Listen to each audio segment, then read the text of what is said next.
I want a divorce. What? One day, out of the blue, I, Steve, was blindsided by my wife Olivia's request for a divorce. I couldn't understand why she wanted a divorce.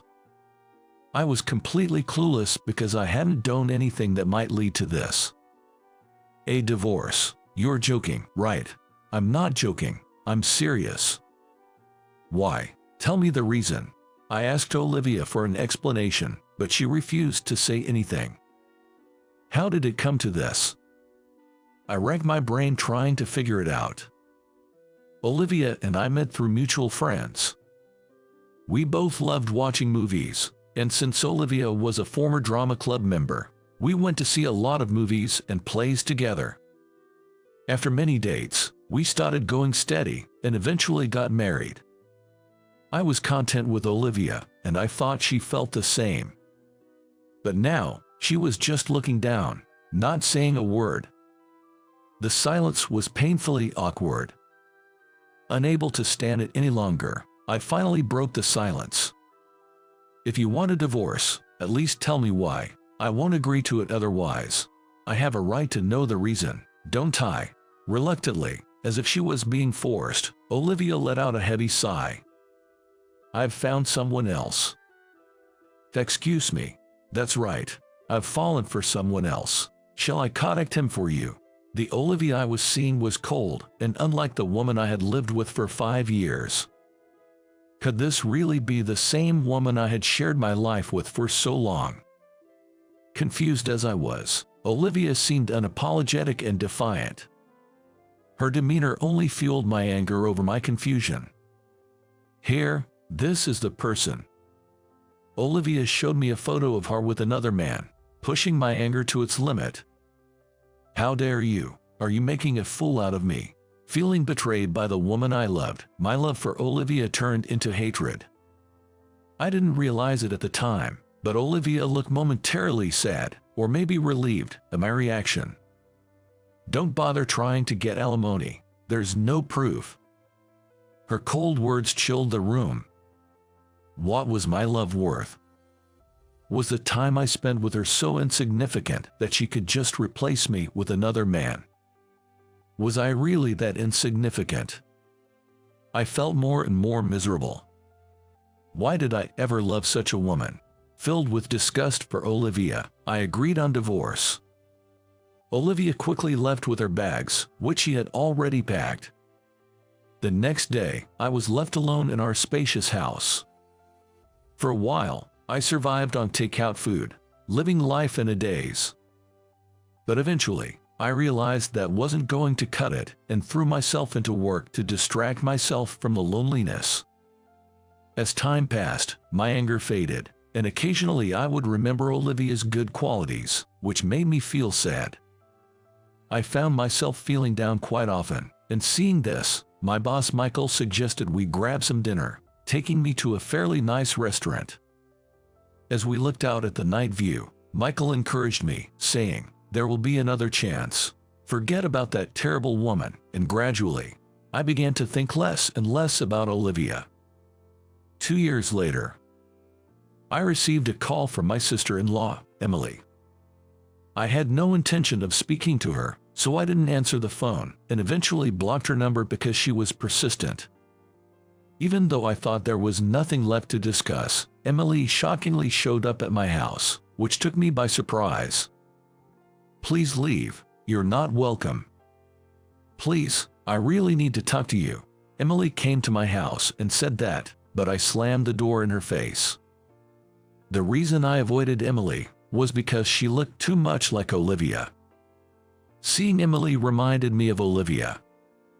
They were that similar. I just couldn't bring myself to talk, and as I kept avoiding Emily, she showed up again a few days later. To my astonishment, Emily deliberately wore the same clothes as Olivia and came to see me. Enough already. Olivia left me, stopped making me feel miserable. Angry and thinking it was a mockery, I couldn't control my emotion and ended up shouting. But Emily wouldn't back down. "I know it's presumptuous, but I really need to talk to you. My sister loved you. Emily seemed to let it slip in the heat of the moment and then looked as if she regretted it. I thought, what are you talking about? Don't say such ridiculous things. But Emily's face showed genuine regret for her slip-up. Olivia loved me. I couldn't understand why she would say that.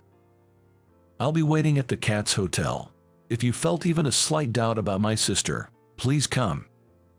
Can't we talk here? It's not possible here.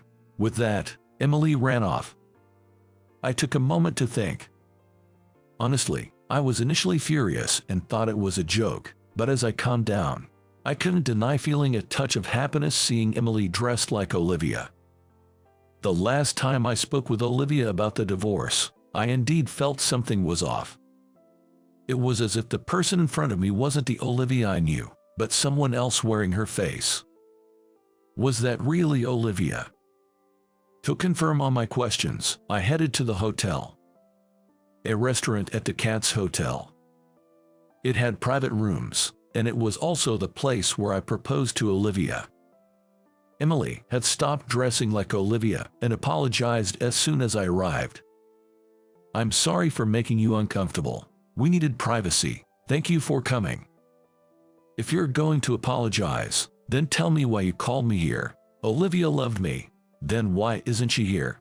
As I pressed for answers, Emily quietly said, my sister has passed away. The direct cause was an accident, but that's not the whole story. Wait, hold on. Olivia is dead. How? Hearing about Olivia's death, I couldn't hide my shock. Emily seemed to have anticipated my reaction and quietly continued. The truth is, my sister was in debt. Debt? To be precise, she wasn't the one who took out the loans, but she became a guarantor, and then… Wait, I can't keep up. The story was too much to take in all at once, and I gulped down the water on the table. Olivia is gone, and she was in debt. I had no idea about any of this. It seems Olivia had secrets she kept from me. According to Emily, Olivia had a close friend in college. This friend was very serious and talked about starting a business after graduation. Olivia said her friend was smart and capable enough to start a business. But then, a problem arose. Starting a business requires capital. The friend was all alone in the world, with no one to act as a guarantor. My sister was 21 at the time and was eligible to be a guarantor. She was close to the friend and wanted to support her friend's dream, so she signed on a dotted line as a guarantor. The friend thanked Olivia and then graduated from university without any issues. However, the friend had lied to Olivia. The friend was involved with loan sharks and disappeared. The debt heavily burdened Olivia. My sister tried to handle it all by herself. That's ridiculous. Why didn't you talk to me about it? We're family. It's normal to discuss these things. The friend disappeared only recently. Until then, they had been in regular contact. But suddenly, there was no response, and the creditors started contacting my sister. The initial loan was about $10,000, but the friend apparently intentionally avoided repayments, and the amount ballooned due to interest. According to Emily, the debt had exceeded $50,000. The contract was made before your marriage, so Steve, you're not responsible for the repayment. My sister decided to distance herself from you because she was deceived and didn't want to cause you any suffering. Olivia decided to get a divorce using the debt as a reason and thought about how to make you give up on her, hoping you'd think, I'm better off without such a woman, and fabricated a story about an affair. She thought that even if she told you about the debt, you would persist. Knowing your character, Olivia resorted to such measures. The man in the photo pretending to be the other man in the affair was actually Emily's boyfriend, who wasn't involved in any cheating. The reason Olivia felt like a different person when she filed for divorce was that she was playing the role of the worst woman who cheats on and leaves her husband. I was completely fooled by Olivia, who had dreamed of becoming an actress. My sister worked from morning till night to pay off the debt. She kept it a secret even from our family. working part-time in the mornings and at a bar every night. The debt collectors were reckless, and it seems she hardly slept. Perhaps it was too much for her. She didn't notice a car approaching while driving and collided with it. When Emily and her family arrived at the hospital, it was already too late for Olivia. The doctors said that due to severe overwork and lack of physical strength, recovery was difficult, and Olivia passed away a few days later. Our family only found out about the debt then. The insurance money was all used for repayment, and all that's left of my sister is this. Saying that, Emily handed me a cell phone. It was Olivia's cell phone. I looked at Emily. I want you to see this. It shows my sister's feelings for you. With the family's consent, I checked the cell phone. I didn't look at personal things like emails, but the photo folder was full of pictures of us. Pictures of me sleeping, pictures of meals I cooked on a whim. There were so many. I also opened a diary app. There weren't many entries, suggesting the diary wasn't written frequently. However, those few pages were all addressed to me. My once-in-a-lifetime performance. I wonder if Steve will be fooled. No, I have to fool him. I can't let him be unhappy because of me.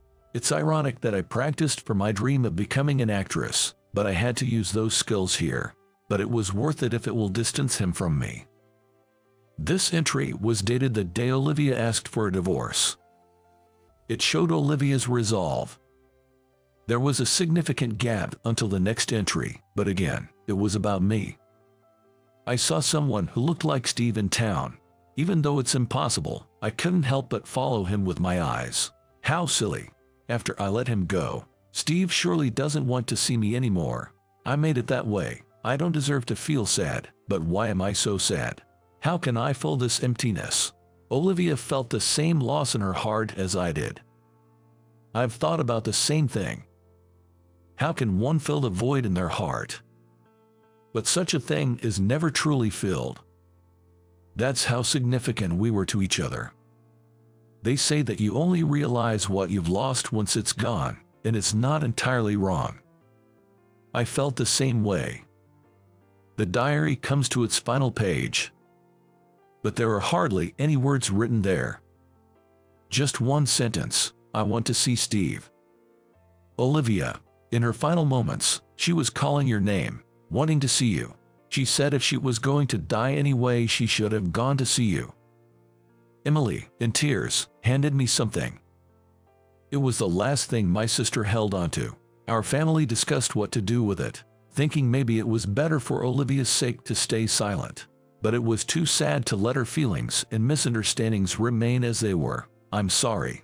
As I took what was handed to me, Emily covered her mouth and cried. Looking at what was given to me, my vision blurred. It was Olivia's wedding ring. Honestly, knowing Olivia's true feelings now doesn't change the fact that there's nothing I can do about it. It only adds to my pain, and perhaps ignorance would have been bliss. But the joy of knowing she truly loved me overpowers that pain, filling the loneliness of my heart. Olivia, she really did love me. That realization brought salvation to my heart. Tears streamed down my cheeks as I cried like a child. Time has passed since then, and I find myself visiting Olivia's grave. It took me a while to sort out my feelings, which is why my visit was delayed. This season has fully transitioned into spring, with the warm sunshine feeling pleasant. I'm sorry for being late, but it's your fault for putting on such an act, making me take so long to come here. Standing in front of Olivia's grave, I gaze at her name. You really fooled me with your once-in-a-lifetime performance. I had no idea you were such a great actress. I wish you had told me. While saying this, I can't help but smile. Thank you for going to such lengths for me. I promise to live a happy life, so just watch over me for a while. I'll bring lots of stories to share when I see you in heaven. With those words, I walked away. A breeze brushes my cheek, and petals from the newly blossomed cherry blossoms graze it as well. It feels as if Olivia is right there with me, and I find myself smiling gently.